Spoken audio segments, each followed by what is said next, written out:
Welcome everyone. मैं हूं उमेश शर्मा और सिंपल साइंस में आप सभी का स्वागत करता हूं। जैसे कि हमारा नया सेशन स्टार्ट हो गया है 26-27 सेशन, और बच्चे पूरे जोर लगाकर अपनी पढ़ाइयों के लिए जुट चुके हैं। सबसे ज़्यादा समस्या बच्चों को फिजिक्स के सब्जेक्ट में होती है, तो मैं अपने अनुभव के साथ में आप लोगों के लिए लेकर आया हूँ कंप्लीट फ्री फिजिक्स का कोर्स, जो कि हमारे ऐप पे बहुत जल्दी आपको उपलब्ध हो जाएगा, जिसमें कि हम लोग स्टडी मटेरियल्स के साथ साथ आपको सारे टॉपिक्स के सॉल्यूशन देंगे। थ्योरी का सॉल्यूशन बोर्ड एग्जाम के लिए अलग होगा और न्यूमेरिकल्स कॉम्पिटिटिव एग्जाम के लिए हम लोग अलग से प्रिपेयर करेंगे। तो आइए हमारे साथ इस सीरीज में बने रहें। आज हम करने जा रहे हैं basic mathematical concepts of physics, जो कि चैप्टर 0 समझ सकते हैं, जिसको कि आपको फिजिक्स को समझने के लिए रिकॉल करना बहुत जरूरी है। इसमें हम लोग क्या क्या पढ़ने वाले हैं, इसके कुछ टॉपिक्स हम लोगों ने पहले कवर किए हुए हैं। तो हम लोगों ने scientific notation, powers and indices, logarithm basics and graphs के बारे में कॉन्सेप्ट्स को पढ़ लिया है, जो कि हमारे चैनल पे उपलब्ध है। हमारे चैनल पे ट्रिग्नोमेट्री बेसिक्स का भी कुछ कॉन्सेप्ट आपको पहले वीडियो में मिल जाएगा। तो आइए आज हम शुरू करते हैं ट्रिग्नोमेट्री के कुछ बेसिक कॉन्सेप्ट जो आपको 11th और 12th में लगने हैं, उसके अलावा और भी जो मैथमेटिकल कॉन्सेप्ट्स लगने हैं। तो एक बार फिर से मैं हूं उमेश शर्मा और मैं अपने 27th year of teaching experience में आप लोगों के लिए फ्री कंप्लीट कोर्स लेकर आया हूं, जिसकी की शुरुआत कर रहे हैं हम लोग पार्ट 2 से आज। चलिए बढ़ते हैं हम ट्रिग्नोमेट्री बेसिक्स की तरफ। तो ट्रिग्नोमेट्री बेसिक्स में क्या होता है, व्हाट इज ट्रिग्नोमेट्री, ये कॉन्सेप्ट्स को हम लोगों ने पिछले वीडियो में कवर किया हुआ है, एक बार क्विक रिकॉल कर लेते हैं।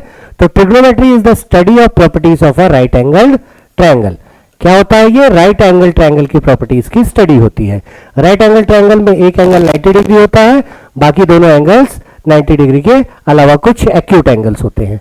अब हम एंगल्स के हिसाब से हाइपोटेन्यूज तो सबसे बड़ा वाला साइड हो जाता है, लेकिन परपेंडिकुलर और बेस जो होता है, जिसको कि हम एडजेसेंट साइड और ऑपोजिट साइड भी कहते हैं, ये डिफाइन होता है on the basis of angle.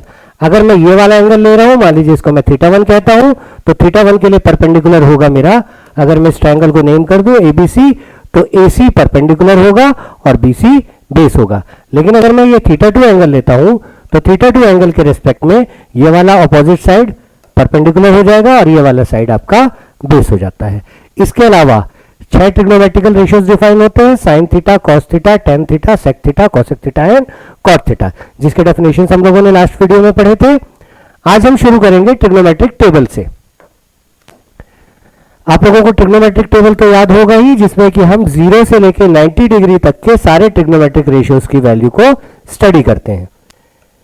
ये टेबल बहुत जल्दी याद नहीं होता, जितनी ज्यादा आप प्रैक्टिस करेंगे, जितना ज्यादा इसको यूज करेंगे, उतने अच्छे से ये आपको याद होता जाएगा। तो अगर ये टॉपिक आपको याद नहीं है, ये टेबल आपको याद नहीं है, तो क्या हम किसी ट्रिक से टेबल को बना सकते हैं? बिल्कुल बना सकते हैं। वैसा ही एक मैं सिंपल सा ट्रिक आप लोगों को समझा रहा हूं, जिससे आप कभी भी ट्रिग्नोमेट्रिक टेबल को बना सकते हैं और सारी वैल्यूज को रिकॉल कर सकते हैं। 0, 30, 45, 60 एंड 90 5 वैल्यूज होती है ट्रिग्नोमेट्रिक टेबल में। तो इसको बनाने के लिए हमारे पास क्या कॉन्सेप्ट होता है, हम सबसे पहले सारे कॉलम्स के ऊपर में 0 से लेके 4 तक के नंबर लिख देते हैं। 0, 1, 2, 3 एंड 4। सेकंड स्टेप में इसको डिवाइड कर देते हैं बाय 4। तो ये मिल जाएगा 0, ये मिल जाएगा 1/4, ये मिल जाएगा 2/4 विच इज इक्वल टू 1/2, ये मिल जाएगा 3/4 और ये मिल जाएगा 4/4 विच इज इक्वल टू 1। अब अगले स्टेप में हम इसका स्क्वायर रूट ले लेते हैं। स्क्वायर रूट लेने के साथ साथ इसको साइन की वैल्यूज के सामने लिख देते हैं। तो square root of 0 will be 0, square root of 1/4 is 1/2, square root of 1/2 is 1/√2, √3/2 and square root of 1 is 1। अब कॉस की वैल्यू बनानी है हमको, तो उसके लिए हम क्या करेंगे, लास्ट से लिखना शुरू कर देंगे।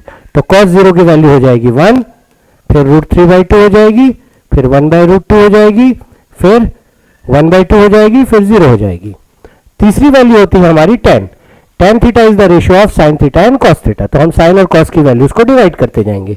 0/1 इज 0, इन दोनों को डिवाइड करेंगे तो 1/√3 मिलेगा, इन दोनों को डिवाइड करेंगे तो 1, यहां पर मिलेगा √3 और 1/0 इज नॉट डिफाइंड। इसी तरीके से बाकी ट्रिग्नोमेट्रिक रेशियोज के लिए हम लोग रेसिप्रोकल्स यूज कर सकते हैं। जैसे साइन का रेसिप्रोकल होता है कॉसेक, तो 1/sin की वैल्यूज 1/0 करेंगे, नॉट डिफाइंड। यहां पर 1/1/2 करेंगे 2, यहां पर आ जाएगा √2, यहां पर आ जाएगा 2/√3 और यहां पर आ जाएगा 1/1 इज 1। सेक लिखना है तो दो तरीकों से निकाल सकते हैं, या तो कॉस का रेसिप्रोकल ले लेंगे या तो हम कॉसेक की वैल्यूज को रिवर्स ऑर्डर में लिख देंगे। तो यहां पर आ जाएगा 1, 2/√3, यहां पर आ जाएगा √2, यहां पर आ जाएगा 2 और यहां पर आ जाएगा नॉट डिफाइंड। अब कॉट निकालना है लास्ट वैल्यू, तो कॉट के लिए हम tan का रेसिप्रोकल ले लेंगे। 1/0 इज नॉट डिफाइंड, यहां पर आ जाएगा √3, यहां पर आ जाएगा 1, यहां पर 1/√3 और 1/नॉट डिफाइंड इज 0। तो इस तरीके से स्ट्रिक का यूज करके आप आसानी से ट्रिग्नोमेट्रिक टेबल निकाल सकते हैं और सारी वैल्यूज को अप्लाई कर सकते हैं। जितनी ज्यादा आप प्रैक्टिस करेंगे उतनी आपको ये वैल्यूज याद होती चली जाएंगी। आगे बढ़ते हैं नेक्स्ट कॉन्सेप्ट। अब इस टेबल में हम लोगों ने 0 से 90 तक की तो वैल्यूज पढ़ ली, लेकिन अगर हमारी एंगल की वैल्यू, जैसे एक प्लेन की भी बात करें तो एक प्लेन में टोटल एंगल होता है 360 डिग्री। हमारे पास वैल्यूज तो 0 से 90 डिग्री तक की है, तो हमको एक चीज याद रखनी पड़ेगी कि किसी भी ट्रिग्नोमेट्रिक रेशियो की वैल्यू जो 0 से 90 के टेबल में आता है वही वैल्यूज बार बार रिपीट होती हैं एंगल्स के बढ़ने के साथ साथ। अगर नेगेटिव में भी लेंगे हम एंगल को माइनस थीटा के कॉन्सेप्ट में भी लेंगे तो भी वही वैल्यूज रिपीट होंगी जो 0 से लेकर 90 डिग्री तक की वैल्यूज होती है। तो अगर हमको बड़ी वैल्यूज दे तो हम उसको कैसे निकालेंगे? उसको निकालने के लिए हमारे पास क्या तरीके होते हैं? जैसे फॉर एग्जांपल sin 135 डिग्री मैंने लिया, this is greater than 90 degree, तो इसकी वैल्यू को कैसे निकालेंगे? तो इसको हम दो तरीके से तोड़ सकते हैं। इसी वैल्यू को हम तोड़ सकते हैं 90 + 45 में, और इसी वैल्यू को हम तोड़ सकते हैं 180 - 45 में, कोई और वैल्यू लेकर, तो ये एंगल शायद अलग अलग आ जाए। जैसे अगर मान लीजिए मैं यहाँ पर 150 लेता तो यही चीज मेरी आ जाती sin 90 + 60 हो जाती, और यही वैल्यू मेरी हो जाती sin 180 - 30। अब क्या करेंगे? तो अगर 90 के मल्टीपल्स में दिया है तो साइन कन्वर्ट होता है आपका कॉस में, sine converts into cos, cos converts into sine, tan converts into cot, cot converts into tan, sec converts into cosec and cosec converts into sec। तो यहां पर अगर sin 90 + 45 लिखा हुआ है तो इसको सीधे हम लिख देंगे cos 45। अब ये वैल्यू पॉजिटिव में या नेगेटिव में आएगी, इसके लिए हम क्वाड्रेंट रूल पढ़ेंगे इसके जस्ट बाद। और अगर 180 के मल्टीपल्स में है तो नो कन्वर्शन, इसलिए हम कोशिश करते हैं कि 180 के मल्टीपल्स में तोड़े, तो ये सिंपली हो जाएगा sin 45। अब यहां पर प्लस आएगा कि माइनस आएगा, उसके लिए हम लगाएंगे क्वाड्रेंट रूल। तो क्वाड्रेंट रूल क्या होता है ट्रिग्नोमेट्री में? जैसा कि हम लोगों ने देखा कि एक प्लेन में टोटल एंगल जो कंप्लीट एंगल होता है वो बनता है हमारा 360 डिग्री का। तो इस 360 डिग्री को हम दो परपेंडिकुलर लाइंस की मदद से 4 भाग में डिवाइड कर सकते हैं। अगर मैं यहां 0 से शुरू करूं तो ये 90 डिग्री है, ये आपका 180 डिग्री है, ये आपका 270 डिग्री है और ये आपका 360 डिग्री है। तो यहां पर आपको 4 अलग अलग पार्ट्स दिख रहे होंगे जिसको हम कहते हैं quadrants. This is called as first quadrant, this is called as second quadrant, this is called as third quadrant and this is called as fourth quadrant। Trigonometric ratio की वैल्यू अगर 0 से 90 के बीच हो तो सारी वैल्यूज पॉजिटिव में ही आती है, जैसा कि हम लोगों ने टेबल में देखा था। ट्रिग्नोमेट्रिक टेबल में 0 से 90 तक की सारी वैल्यूज पॉजिटिव में आती हैं। सेकेंड क्वाड्रेंट में आपकी सिर्फ साइन की वैल्यू पॉजिटिव में आती है, मतलब कॉसेक भी, इसका रेसिप्रोकल भी पॉजिटिव होगा। बाकी ट्रिग्नोमेट्रिक रेशियोज जैसे कि कॉस, सेक, tan और कॉट, ये चारों वैल्यू नेगेटिव में आती है। उसी तरीके से थर्ड क्वाड्रेंट में tan और कॉट पॉजिटिव होते हैं, बाकी वैल्यूज नेगेटिव होती है। लास्ट क्वाड्रेंट में कॉस और सेक पॉजिटिव होते हैं, बाकी सारी वैल्यूज नेगेटिव होती हैं। इसको कैसे याद किया जाएगा? एक सिंपल सा स्टेटमेंट है जिससे कि आप याद कर सकते हैं। ऑल स्टूडेंट्स टेक कॉफी, या इस तरह का कोई और स्टेटमेंट बना सकते हैं, ऑल शुगर टेस्ट कॉफी। इसके जो फर्स्ट लेटर्स हैं वो first quadrant, second quadrant, third quadrant और फोर्थ क्वाड्रेंट में पॉजिटिव या नेगेटिव लिए जाते हैं। जैसे कि एस है तो सेकंड क्वाड्रेंट में सेकंड में आया, फर्स्ट क्वाड्रेंट में ऑल पॉजिटिव, सारे ट्रिग्नोमेट्रिक रेशियोज पॉजिटिव, इसमें साइन और कॉसेक पॉजिटिव। इसमें टी है तो tan पॉजिटिव, इसका रेसिप्रोकल कॉट पॉजिटिव। यहां पर सी है तो कॉस और उसका रेसिप्रोकल सेक पॉजिटिव होगा। तो अब हम देखेंगे कि ये वाली वैल्यू जो है हमारी, ये कौन से क्वाड्रेंट में आ रही है। ओरिजिनल वैल्यू जो थी हमारी 135 डिग्री, वो आ रही है हमारी सेकंड क्वाड्रेंट में 90 और 180 के बीच में।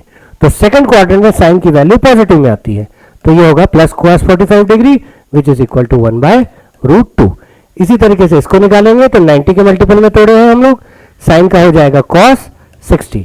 ये आ रहा है सेकंड क्वाड्रेंट में 90 प्लस 60 150, तो इसलिए ये वैल्यू भी पॉजिटिव होगी। सिमिलरली यहां पर भी ये sine 45 which is equal to 1/√2 positive आएगा, सेकंड क्वाड्रेंट की वैल्यू है। यहां पर भी सेकंड क्वाड्रेंट की वैल्यू है cos 30 which is equal to √3/2 positive में ये आंसर आएगा। तो ये था हमारा क्वाड्रेंट का कॉन्सेप्ट, बहुत ही सिंपल सा कॉन्सेप्ट है। 2-4 क्वेश्चन अगर आप लोग प्रैक्टिस करेंगे तो आसानी से बन जाएगा। 1-2 एग्जांपल्स मैं आपको और लेकर समझा रहा हूं। मान लीजिए हमको दिया हुआ है वैल्यू साइन ऑफ, साइन की जगह मान लीजिए मैं कुछ और ले लेता हूं, tan ले लेता हूं, tan 570 डिग्री। तो इसको हम कैसे तोड़ेंगे, 570 can be written as 540 plus 30। अब 540 को मैं 180 इंटू 3 भी लिख सकता हूं और 90 इंटू 6 भी लिख सकता हूं। तो अगर मैं इसको 90 इंटू 6 प्लस 30 ले रहा हूं तो 90 के मल्टीपल्स में तोड़ रहा हूं, तो इस केस में क्या हो जाता है, प्रीवियस स्लाइड में हम लोगों ने देखा था कि अगर 90 के मल्टीपल्स में तोड़ते हैं तो tan हो जाता है आपका cot 30 डिग्री। अब ये कौन से क्वाड्रेंट में आ रहा है, इसके लिए हम क्वाड्रेंट पे जाएंगे। यहां होता है 0 से 90 डिग्री, 90 से 180 degree, 270 degree, 360 degree, 360 plus 90 is 450, 540, 540 plus theta, मतलब ये आ रहा है हमारे थर्ड क्वाड्रेंट में। थर्ड क्वाड्रेंट में हमारा tan पॉजिटिव होता है, ओरिजिनल वैल्यू tan में दी हुई थी तो ये पॉजिटिव में आएगा, cot 30 की वैल्यू हो जाएगी 1/√3। तो इस तरीके से हम इसको सॉल्व करते हैं। इसी तरीके से मान लीजिए इसी को मैं ले लेता हूं sec में ले लेता हूं, सेम वैल्यू ले लेता हूं 570। अब इसी वैल्यू को मान लीजिए मैं 180 के मल्टीपल्स में तोड़ता हूं तो sec 3 इंटू 180 प्लस 30 लिखा जा सकता है। इसको सॉल्व करेंगे तो sec ही रहेगा क्योंकि 180 के मल्टीपल्स में तोड़े हैं। sec 30 की वैल्यू यहां पर आ जाएगी। अब ये कौन से क्वाड्रेंट में है, हमने अभी देखा था कि ये वैल्यू थर्ड क्वाड्रेंट में है, थर्ड में tan पॉजिटिव होता है तो sec हो जाएगा नेगेटिव में। यहां पर हम डाल देंगे sec 30 की वैल्यू जो कि हो जाएगी 2/√3। तो इस तरीके से हम 90 के या 180 के मल्टीपल्स में जो भी हमको ट्रिग्नोमेट्रिक वैल्यू दी है, ट्रिग्नोमेट्रिक एंगल दिया है 90 से बड़ा, उसको तोड़ते हैं और ये कॉन्सेप्ट यूज करते हैं। अगर 90 के मल्टीपल्स में है तो साइन कॉस में कन्वर्ट होगा, कॉस साइन में कन्वर्ट होगा, tan कॉट में, कॉट tan में, सेक और कोसेक इस तरीके से इंटरचेंज होंगे। लेकिन 180 के मल्टीपल्स में अगर आप निकालेंगे तो कोई इंटरचेंज नहीं होगा, बस हमको क्वाड्रेंट देखना पड़ेगा कि हमारी थीटा की वैल्यू, किसकी वैल्यू, थीटा की वैल्यू कौन से क्वाड्रेंट में आ रही है। फर्स्ट क्वाड्रेंट में ऑल पॉजिटिव, सेकंड क्वाड्रेंट में साइन पॉजिटिव, थर्ड क्वाड्रेंट में tan पॉजिटिव, फोर्थ क्वाड्रेंट में आपका कॉस और सेक पॉजिटिव। इस तरीके से इसको सॉल्व किया जाता है। इसके अलावा ट्रिग्नोमेट्री बेसिक्स में आपके 2x 3x के फॉर्मूलेस, 2 थीटा 3 थीटा के फॉर्मूलेस, CD फॉर्मूले और AB फॉर्मूले, इस प्रकार के बहुत सारे फॉर्मूलेस होते हैं जिसको कि हम जैसे जैसे अप्लाई होता जाएगा उसके कॉन्सेप्ट को भी समझते हुए उसको याद करने की कोशिश करेंगे। आगे बढ़ते हैं अगले बेसिक कॉन्सेप्ट की तरफ। तो अगला बेसिक कॉन्सेप्ट जो है हमारा ट्रिग्नोमेट्री बेसिक्स कंप्लीट हुए, आता है कोऑर्डिनेट ज्योमेट्री। कोऑर्डिनेट ज्योमेट्री क्या होता है, कोऑर्डिनेट ज्योमेट्री को हम कार्टेशियन कोऑर्डिनेट ज्योमेट्री भी कहते हैं। कार्टेशियन ज्योमेट्री में हम एक प्लेन को, प्लेन मतलब 2 डायमेंशन, प्लेन मतलब हमारा ये जो बोर्ड का ऊपर का सतह है उसकी बात कर रहे हैं। स्पेस भी हम कोऑर्डिनेट ज्योमेट्री में पढ़ते हैं, 3D में भी पढ़ते हैं, जिसको कि आप हायर क्लासेस में पढ़ेंगे, उसमें एक कोऑर्डिनेट z कोऑर्डिनेट और बढ़ जाएगा। तो प्लेन में जब हम कोऑर्डिनेट ज्योमेट्री पढ़ते हैं तो मान लीजिए कोई पॉइंट दिया हुआ है P जिसके कोऑर्डिनेट x और y कह रहा हूं मैं, तो इसका मतलब हुआ कि perpendicular distance from y axis is x and perpendicular distance from x axis is y। साथ में x को हम नाम देते हैं अब्सिस्सा और y को हम नाम देते हैं ऑर्डिनेट। अब्सिस्सा और ऑर्डिनेट को मिलाकर हम कहते हैं कोऑर्डिनेट, और ये कोऑर्डिनेट हमेशा एक ऑर्डर में दिखा जाता है जिसमें कि x की वैल्यू हमेशा पहले होती है और y की वैल्यू बाद में होती है। ये सब कॉन्सेप्ट आप लोगों ने क्लास 10th में पढ़ा हुआ है, बहुत बेसिक कॉन्सेप्ट है। आई होप कि आप सभी को ये चीजें समझ में आती होंगी। इसके अलावा हम यहां पर पढ़ते हैं कोऑर्डिनेट ज्योमेट्री में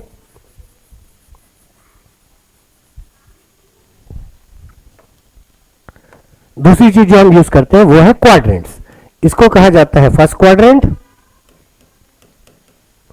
इसको कहा जाता है सेकंड क्वाड्रेंट, इसको कहा जाता है थर्ड क्वाड्रेंट, इसको कहा जाता है फोर्थ क्वाड्रेंट।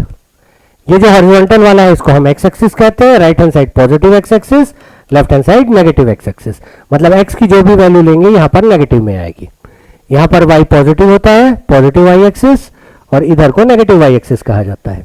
तो यदि हम ये वाला पहला क्वाड्रेंट देखें तो इस क्वाड्रेंट में हमको एक्स की वैल्यू भी पॉजिटिव मिलनी है और वाई की वैल्यू भी पॉजिटिव मिलनी है। तो एक्स और वाई दोनों जो मिलेगा वो पॉजिटिव पॉजिटिव मिलेगा।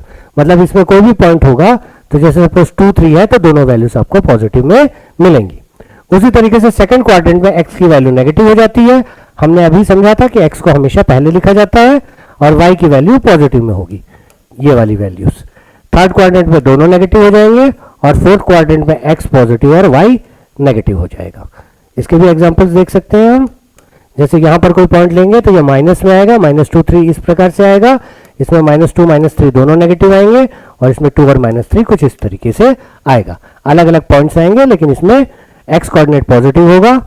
उस तरीके से हम क्वाड्रेंट रूल को अप्लाई करते हैं। इस बेसिक के बाद में कोऑर्डिनेट ज्योमेट्री में हम जो चीजें बहुत ही फ्रीक्वेंटली पढ़ते हैं वो है equation of X axis and equation of Y axis.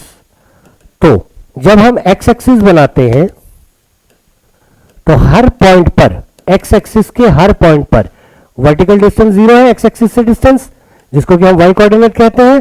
तो हर पॉइंट पर हमको वाई 0 मिलेगा। सपोज ये पॉइंट 1 है तो यहां पर 1 0 मिलेगा। ये पॉइंट मान लीजिए 3 है तो 3 0 मिलेगा। तो एक्स एक्सिस का इक्वेशन हम लिखते हैं y = 0। उसी तरीके से वाई एक्सिस का इक्वेशन हम लिखते हैं x = 0। ये जो डिस्टेंस है वाई एक्सिस से 0 होता है ऑन द वाई एक्सिस। इसके अलावा हम पढ़ते हैं डिस्टेंस फॉर्मूला। तो डिस्टेंस फॉर्मूला क्या होता है? ये हमको कोई भी दो पॉइंट्स के बीच का डिस्टेंस देता है। मान लीजिए हमको एक पॉइंट यहां पे दिया हुआ है, 2 और 3 फिर से ले लेते हैं। मान लीजिए एक पॉइंट यहां दिया है -5 और -6। इस पॉइंट को Q कह लेते हैं, इस पॉइंट को P कह लेते हैं। तो इन दोनों पॉइंट्स के बीच का जो डिस्टेंस होगा, distance PQ, that is given by the formula √square of the difference of x coordinates plus square of the difference of y coordinates. x coordinates और y कोऑर्डिनेट्स के डिफरेंस को लेंगे और उसको स्क्वायर कर देंगे। किसी को भी 1 किसी को भी 2 ले, कोई फर्क नहीं पड़ता क्योंकि हमको स्क्वायर करना है। तो अगर इस क्वेश्चन में लूँ मैं तो x2 मेरा -5 और x1 मेरा 2, -5 - 2 का होल स्क्वायर प्लस y2 मेरा हो गया -6 और y1 हो गया मेरा 3, तो -6 - 3 का होल स्क्वायर। इस तरीके से इसको सॉल्व कर लेंगे। दिस विल बी -7 का होल स्क्वायर प्लस -9 का whole square which is equal to 49 plus 81। ये हो गया आपका √130 यूनिट्स। आप चाहे तो अगर ब्रेक होता है तो इसको और ब्रेक कर सकते हैं। बहुत ही सिंपल सा कॉन्सेप्ट था डिस्टेंस फार्मूला। इसके अलावा एक और ट्रिग्नोमेट्रिक बेसिक हम जो यूज करते हैं वो है हमारा section formula. Sorry, coordinate geometry का बेसिक जो होता है उसमें आता है हमारा सेक्शन फार्मूला। सेक्शन फार्मूला क्या देता है? मान लीजिए हमको दो पॉइंट दिए हैं जिनके कोऑर्डिनेट्स है x1 y1 और x2 y2। कोई तीसरा पॉइंट इसको किसी एक रेशियो में डिवाइड करता है। मान लो m1 और m2 के रेशियो में डिवाइड करता है। जैसे एक स्ट्रेट लाइन है तो बीच में कई पॉइंट्स आ सकते हैं। वो पॉइंट उस लाइन को अलग अलग रेशियो में डिवाइड करेंगे। मिड पॉइंट पे होगा तो बराबर बराबर करेगा, बाइसेक्ट करता है तो भी बराबर बराबर करेगा, ट्राइसेक्ट कर रहा है तो 3 बराबर पार्ट में डिवाइड करेगा। तो हम इस पॉइंट के कोऑर्डिनेट भी निकाल सकते हैं यूजिंग कोऑर्डिनेट ज्योमेट्री। मान लीजिए इस पॉइंट का कोऑर्डिनेट है आपका x और y। हम डायरेक्ट फार्मूला यूज कर रहे हैं तो हमारा formula x coordinate of the intersecting point होता है m1 x2। m1 को x कोऑर्डिनेट के साथ मल्टीप्लाई करेंगे नेक्स्ट वाले plus m2 into x1 divided by m1 plus m2। उसी तरीके से y कोऑर्डिनेट हमारा होता है m1 y2 plus m2 y1 upon m1 plus m2। एक एग्जांपल ले लेते हैं। मान लीजिए this point is 2 5, this point is -3 and 9। अब ये पॉइंट इसको सपोज 3 और 4 के रेशियो में डिवाइड कर रहा है। एक बार फिर से बना ले रहा हूँ, कंफ्यूजिंग ना हो इसलिए। ये पॉइंट था मेरा 2 5, दूसरा पॉइंट मैंने लिया था -3 एंड 9, और एक पॉइंट है P और Q के बीच में जिसको सपोज मैं R कह ले रहा हूँ, XY, जो कि इसको 3 और 4 के रेशियो में डिवाइड कर रहा है। तो ये जो R का X कोऑर्डिनेट होगा, coordinates of R, X coordinate हमको मिलेगा M1 X2, फॉर्मूला लिखा हुआ है, मैं वैल्यूज डाल देता हूँ। ये मेरा M1 और ये मेरा M2, जिस तरफ M1 है उस तरफ X1 Y1 लेंगे, जिस तरफ M2 है उस तरफ X2 Y2 लेंगे। इन वैल्यूज को जब हम सब्स्टिट्यूट करेंगे तो X is equal to M1 की वैल्यू हमारी 3 है इंटू X2 की वैल्यू हमारी -3 है, प्लस M2 की वैल्यू हमारी 4 है और X1 की वैल्यू हमारी 2 है, डिवाइडेड बाय 3 + 4। तो ये हमारा आ जाएगा -9 + 8/7 विच इज इक्वल टू -1/7। तो ये जो इंटरसेक्टिंग पॉइंट था जिसने 3 और 4 के रेशियो में डिवाइड किया था हमारे लाइन को, उसका पहला कोऑर्डिनेट आ जाएगा -1/7। उसी तरीके से y निकालेंगे तो y will be M1 Y2 3 × 9 plus M2 Y1, M2 की वैल्यू 4 लिए हुए हैं, Y1 की वैल्यू 5, डिवाइडेड बाय 4 + 3। तो ये हो गया हमारा 27 + 20 विच इज इक्वल टू 47/7। तो इसका y कोऑर्डिनेट आ जाएगा 47/7। तो ये थे हमारे कोऑर्डिनेट ज्योमेट्री के बेसिक्स, जिसमें बेसिकली हमको क्या समझना है, हमको कोऑर्डिनेट्स को समझना है। कोऑर्डिनेट्स को कैसे लिया जाता है, perpendicular distance from y axis and perpendicular distance from x axis. Second thing था x और y के जो नेम होते हैं, ऑर्डिनेट एंड एब्सिस्सा। x को एब्सिस्सा कहते हैं, y को ऑर्डिनेट कहते हैं। इसके अलावा हम लोगों ने देखा डिस्टेंस फार्मूला, दो पॉइंट्स के बीच का डिस्टेंस कैसे कैलकुलेट करते हैं, और सेक्शन फार्मूला।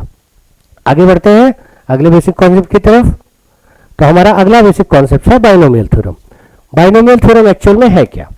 तो जैसा कि हम लोगों ने a + b का होल स्क्वायर का एक्सपेंशन पढ़ा है, a + b का होल स्क्वायर का एक्सपेंशन भी पढ़ा है, a + b का क्यूब भी पढ़ा है, माइनस भी पढ़ा है। एक डिलीट कर देता हूं मैं, रिपीट हो गया। +- b का क्यूब पढ़ा है। इसी तरीके से कुछ और भी फॉर्मूलेस पढ़े हैं। a + b + c का स्क्वायर पढ़ा हुआ है, a³ + b³ + c³ -3abc का भी फॉर्मूला पढ़ा हुआ है। इसको हम एक्सपेंड कर सकते हैं फॉर्मूले से। लेकिन क्या हो अगर हमको बहुत बड़े पावर दे दिए जाए, सपोज a + b⁵ दे दिया जाए, तो इसको हम कैसे सॉल्व करेंगे? तो हम इसको ब्रेक करके a + b का स्क्वायर इंटू a + b का क्यूब करके भी कर सकते हैं, लेकिन उसमें ये बहुत लेंदी हो जाता है। तो उसी के लिए हम यूज करते हैं बाइनोमियल थ्योरम। बाइनोमियल थ्योरम क्या होता है? बाइनोमियल मतलब ऐसा पॉलिनोमियल जिसमें आपके दो टर्म्स होंगे और उनका एक्सपेंशन फॉर एनी पावर, ये पढ़ा जाता है बाइनोमियल थ्योरम में। बाइनोमियल थ्योरम एक इंपॉर्टेंट कॉन्सेप्ट है, लेकिन इसका सिर्फ एक कंडीशन हम फिजिक्स में ज्यादा यूज करते हैं, बाकी कॉन्सेप्ट आपको मैथमेटिक्स में यूज होगा। तो इसको अगर मैं x + a⁴n के फॉर्म में लिखूं तो बाइनोमियल थ्योरम से इसका एक्सपेंशन होता है n combination 1 x⁴n a⁴0 plus n combination 2 x⁴n-1, x का पावर 1 कम होता जाएगा, a का पावर बढ़ता जाएगा, n कॉम्बिनेशन 3 x⁴n-3 a का पावर n-2 a का पावर 2 एंड सो ऑन। कहां तक जाएंगे हम? n combination n that is a⁴n तक हम जाएंगे। अब ये जो कॉम्बिनेशन दिया हुआ है इसको कैसे सॉल्व किया जाता है? तो n कॉम्बिनेशन r के लिए फॉर्मूला होता है factorial n upon factorial r into factorial n-r। यहां पर n और r की वैल्यू डालकर आप इसको सॉल्व कर सकते हैं। तो जनरली इसको सॉल्व करने पर ये आता है आपका x⁴n, n कॉम्बिनेशन 1 की वैल्यू आपकी 1 आएगी, सॉल्व करने पर ये हो जाएगा factorial n upon factorial 1 into factorial n-1। तो n कॉम्बिनेशन 0 से शुरू होता है, 0 1 2 एंड सो ऑन। तो n कॉम्बिनेशन 0 की वैल्यू जब हम निकालेंगे तो ये आएगा हमारा 0। n कॉम्बिनेशन 1 की वैल्यू आती है n x⁴n-1 इंटू a।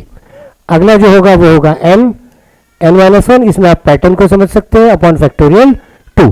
अब फैक्टोरियल क्या होता है? फैक्टोरियल n का मतलब होता है n, n-1, n-2, ऐसा हमको मल्टीप्लाई करना है 3 × 2 × 1 तक। जैसे फैक्टोरियल 6 दिया है तो ये हो जाएगा 6 × 5 × 4 × 3 × 2 × 1। तो अगला टर्म जो आएगा इसमें x का पावर n-2 a का पावर 2 आ गया। सेम सिमेट्री से अगर हम करेंगे तो अगले टर्म में हमारा आएगा n n minus one n minus to, यहाँ पर फैक्टोरियल 2 की जगह फैक्टोरियल 3 हो जाएगा, x का पावर 1 कम हो जाएगा n माइनस थ्री और a का पावर 1 बढ़ जाएगा। इसी तरीके से हमको लास्ट टर्म a के पावर n तक जाना है। इसका एक एग्जांपल लेकर इसको सॉल्व करके देखते हैं। सपोज हम ले लेते हैं a प्लस बी का पावर 5, तो इसमें हमको 6 टर्म्स मिलेंगे। पहला टर्म जो होगा वो होगा a का पावर 5, लास्ट टर्म जो होगा वो होगा हमारा b का पावर 5। अगले टर्म में क्या होगा?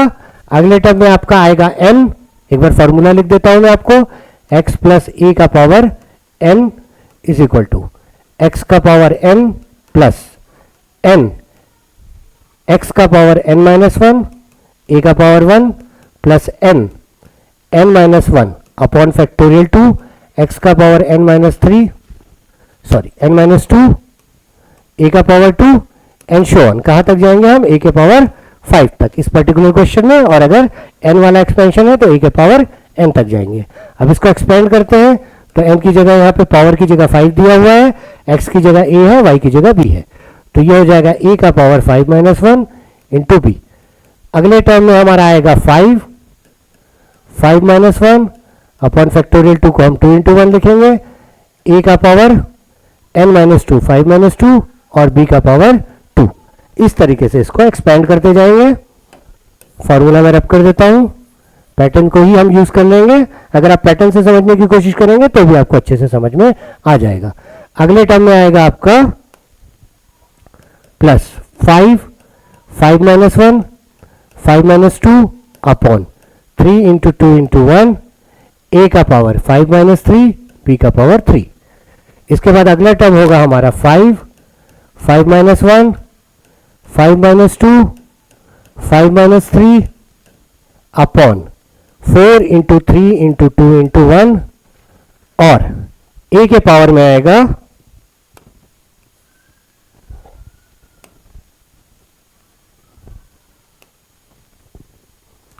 5 माइनस थ्री, बी का पावर 3। अब यहां पर आ जाएगा a का पावर 5 माइनस फोर, a का पावर 4।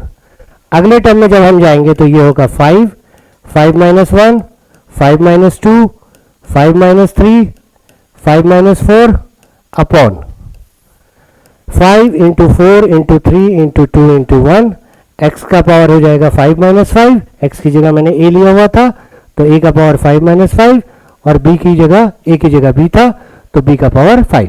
हम b के पावर 5 तक हमको जाना था। अब हम ये जो कोफिशिएंट है उसको सॉल्व कर लेंगे तो हमको आंसर मिल जाएगा। तो यहाँ पर आ जाएगा a का पावर 5 प्लस 5 a का पावर 4 और b, इसको सॉल्व करेंगे तो ये हो जाएगा 5 इंटू फोर बाई टू, ये कट गया 10, ये हो गया 10 a का क्यूब b का स्क्वायर, प्लस अगले टर्म में आएंगे तो 5 minus to which is 3 cancel out हो जाएगा, 2 से 4 2 टाइम्स, तो ये अगेन हो जाएगा मेरा 10 a का पावर 2 हो जाएगा, b का पावर 3 हो जाएगा।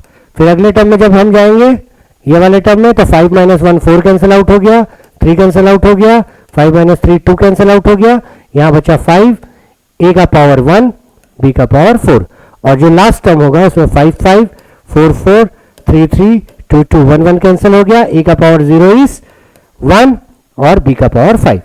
तो इस तरीके से हम एक्सपेंड करते हैं जिसको कि हम कहते हैं बाइनोमियल एक्सपेंशन। इसी में यदि मैं a की जगह 1 और b की जगह x रखूं तो ये मेरा 1 plus x to the power n का पैटर्न में आ जाता है, और इसको हम सिंपली लिख देते हैं 1 प्लस एन एक्स। जितने हायर पावर्स होते हैं x के, यहाँ पर जो भी x के हायर पावर्स होंगे उन सबको हम नेग्लेक्ट कर देते हैं, तो इसको कहा जाता है बाइनोमियल थ्योरम या बाइनोमियल एक्सपेंशन, जिसका ये वाला condition 1 plus x to the power n is equal to 1 plus N X when x is much much lesser than 1। ये क्या होता है जब हम इसको एक्सपेंड करते हैं 1 plus x to the power n, तो ये एक्सपेंड होता है 1 plus x n x, coefficients को भी देखना पड़ेगा, plus n minus one by factorial 2 x का square plus n minus one n minus two upon factorial 3 x का क्यूब एंड शो ऑन। कहाँ तक जाना होता है? x के पावर n तक। लेकिन अगर x की वैल्यू बहुत छोटी है, सपोज x की वैल्यू मैं लेता हूँ 1/100, तो x का स्क्वायर हो जाएगा 1/10 का पावर 4, x का क्यूब हो जाएगा 1/10 का पावर 6, जो कि बहुत छोटी वैल्यूज है जिनको हम नेग्लेक्ट कर सकते हैं। तो सारे हायर पावर्स को नेग्लेक्ट कर दिया जाता है और 1 + x to the power n का एक्सपेंशन 1 + mx के बराबर आता है। ये था हमारा बाइनोमियल एक्सपेंशन, और बाइनोमियल एक्सपेंशन का वो कंडीशन जिसको कि हम फिजिक्स में यूज करेंगे।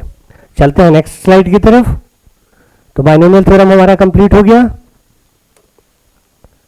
इसके अलावा यदि हम बेसिक्स में पढ़ना चाहें तो हम क्वाड्रेटिक इक्वेशंस के बेसिक्स भी पढ़ सकते हैं, जिसको कि आप लोगों ने लास्ट ईयर बहुत अच्छे से प्रैक्टिस किया था। क्वाड्रेटिक इक्वेशंस में हमको क्या पढ़ना है? Method of splitting middle term, जो बीच वाला टर्म तोड़कर हम फैक्टर्स निकालते हैं, और उसके अलावा फॉर्मूला मेथड।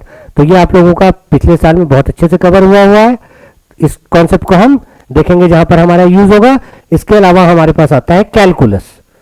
कैलकुलस क्या होता है? ये एक नया कॉन्सेप्ट है जो कि आप लोग इस साल पढ़ेंगे, जिसमें कि हम डिफरेंशियल कैलकुलस या डिफरेंशिएशन, जिसमें आप rate of change of one variable with respect to another को स्टडी करते हैं जब change in one variable is very small. और दूसरा हम यूज करेंगे इंटीग्रेशन या इंटीग्रल कैलकुलस, जो कि डिफरेंशिएशन का जस्ट रिवर्स प्रोसेस होता है। इसको हम कवर करेंगे नेक्स्ट स्लाइड में, नेक्स्ट चैप्टर में। यूनिट्स एंड मेजरमेंट करने के बाद में इसके लास्ट टॉपिक में हम कवर करेंगे कैलकुलस को। तो यहां पर हमारा बेसिक मैथमेटिकल कॉन्सेप्ट्स के बेसिक्स कंप्लीट होते हैं। आई होप कि आपको बहुत अच्छे से चीजें समझ में आई होंगी। जो भी चीजें समझ में नहीं आई वो आप हमको कमेंट कर सकते हैं या फिर डायरेक्टली डीएम भी कर सकते हैं। हमारे चैनल पे इसी तरीके से रेगुलर आपको complete syllabus free of cost मिलेगा, और साथ में हमारे ऐप में आपको स्टडी मटेरियल भी फ्री ऑफ कॉस्ट मिलेंगे, जिसके लिए हम बहुत छोटा सा एक नॉमिनल ऐप एसएस फी बस रखेंगे। तो बहुत जल्दी हमारे ऐप पे आपको सारे वीडियोस मिलने शुरू हो जाएंगे, जो कि आपको बोर्ड एग्जाम और कॉम्पिटिटिव एग्जाम की बहुत अच्छे से तैयारी करवाएंगे। तो वंस अगेन मैं हूं उमेश शर्मा, और आप सबको थैंक यू कहता हूं इस वीडियो को लास्ट तक देखने के लिए। हमारे चैनल को लाइक करें, सब्सक्राइब करें, कंटेंट पे कमेंट करें और हमारे साथ बने रहें। अगले वीडियो में मिलते हैं, तब तक के लिए all the very best. Thank you all.